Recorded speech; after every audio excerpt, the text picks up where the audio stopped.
على محمد وعلى آل محمد كما صليت على إبراهيم وعلى آل إبراهيم إنك حميد مجيد.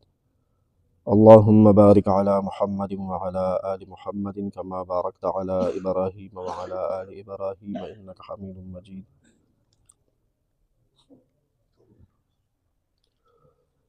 باب تحریم اتخاذ الكلب. دا نوی باب شروع شو. بل باب دی باب کې دا خبره ده چې سپي ساتل شریعت کې حرام دي.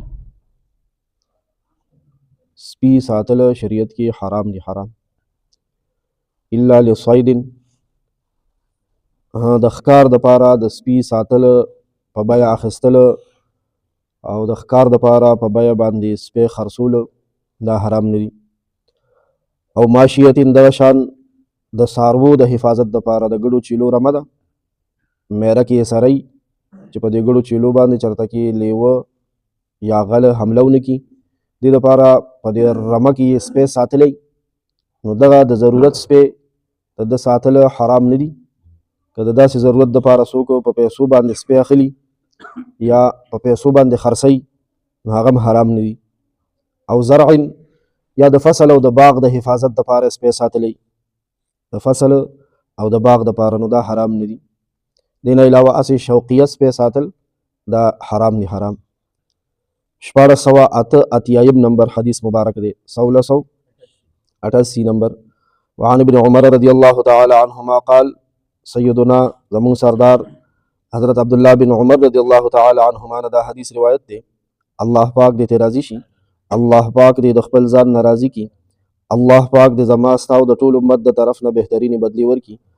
قال فرمای، سمعت رسول الله صلی الله تعالی علیه وسلم یقول، ما د جناب نبی کریم صلی الله علیه وسلم نه اوریدلی دي چې نبی علیہ الصلوۃ والسلام دا ارشاد دا حدیث مبارک فرمایلو، من اقتنا کلبا، چا چې بے ضرورته سپی وساتلو، الا کلب صید، چې نه د ښکار ضرورت دی ورته، یعنی که د ښکار دپاره سپی وساتیا ته مستثنا دی، او ماشیت یا د څاروو د حفاظت دپاره وساتیا مستثنا دی، او اسی چې بلا ضرورته شوقیه سپی وساتي نو فإنه ينقص من اجره كل يوم، روزانه د نیک عمل نه د اجر نه کمیږي قیراتانی، 2 قیرات ثواب. نبی علیہ الصلوۃ والسلام فرمایل چې چا به ضرورت سپی وساتلو نو د اجر نه د ثواب نه روزانه 2 قیرات کمیږي. یو روایت کې وفي روایت قیرات، په یو روایت کې د یو قیرات بیان راغلی چې یو قیرات کمیږي. دا متفق علیه حدیث دی.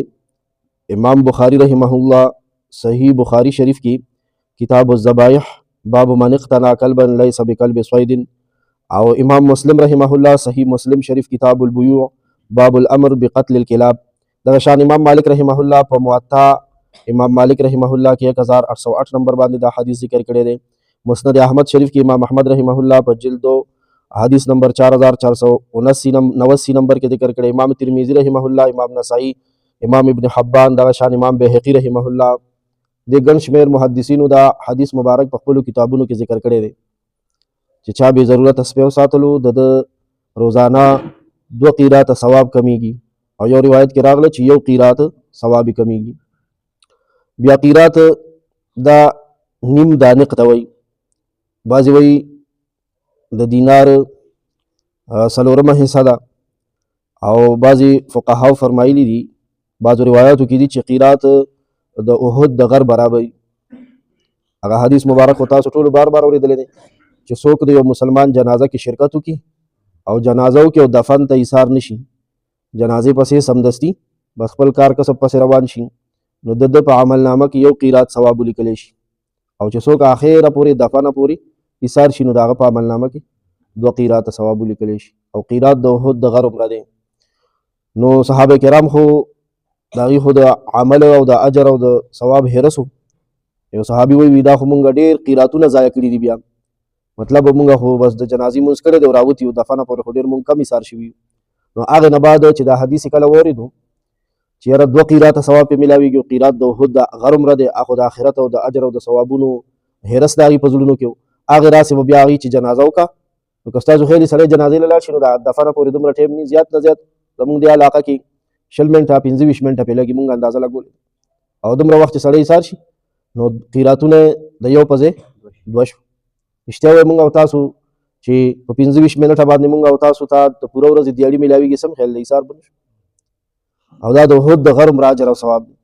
او چې سپی بې ضرورته ساتي نو د هغه د عملنامې نه روزانه یو روایت کې راغلی چې 2 قیراته ثواب ترې کمیږي، او یو روایت کې راغلی چې یو قیرات د هغه دومره لوی حصه د دې نه محرومیږي، د ثواب دومره لوی حصه چې د هغې نه بني ادم محرومیږي. الله د سپو ساتلو نه مونږ او تاسو بچ کړي. د اوسني نسل کې بدقسمتۍ سره د یهودو او د انګریزانو او د عیسایانو خویونه راننوځي، او حالانکې دې ته دا پته نشته زمونږ د ځوانانو ته، زمونږ د ځوانانو ته دا پته نشته دی چې اوس هغه بله ورځ د یهودو نصاراو د عیسایان نه دي، د هغې اوس غټ مشر چې دی د ډونالډ ټرمپ دی، امریکي صدر نه ډونالډ ټرمپ، هغه مشر دی.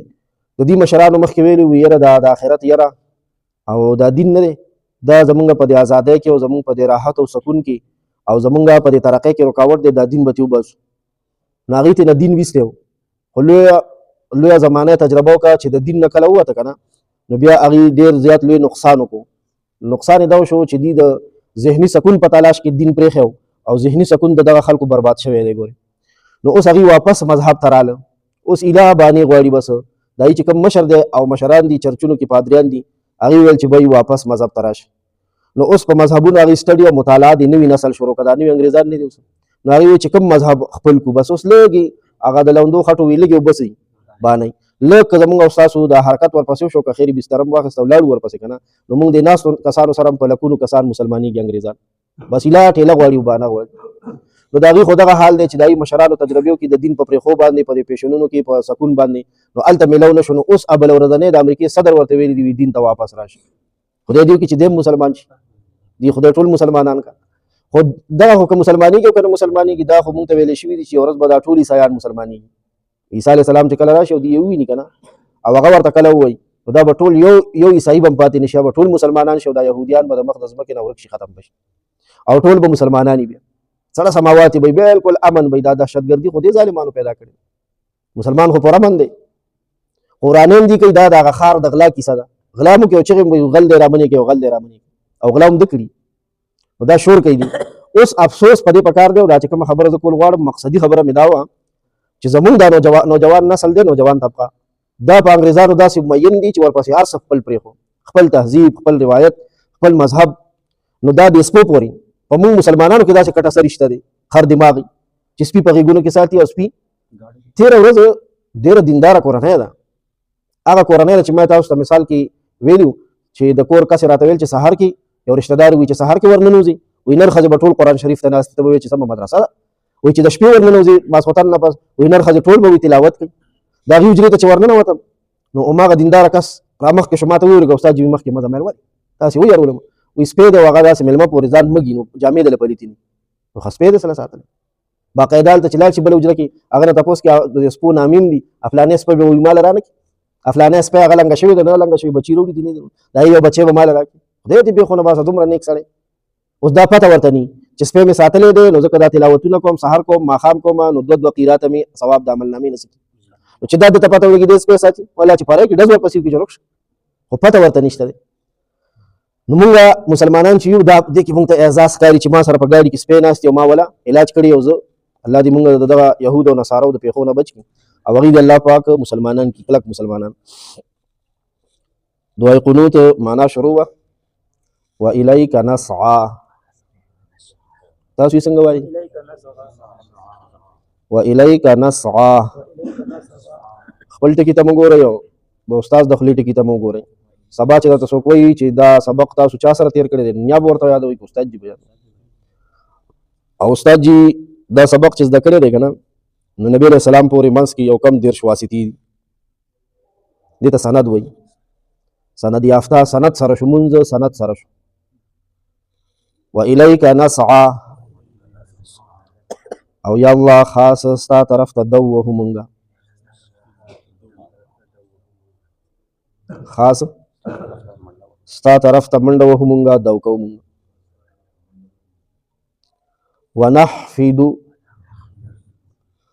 څنګه دی ونحفد او ستا د عبادت دپاره تیاریږو مونږه ونحفد او ستا د عبادت دپاره تیاریږو مونږه و ورسره شته که نه بیا ثواب کم شي ونحفد او ستا د عبادت دپاره تیاریږو مونږه صلی الله تعالی علیه وسلم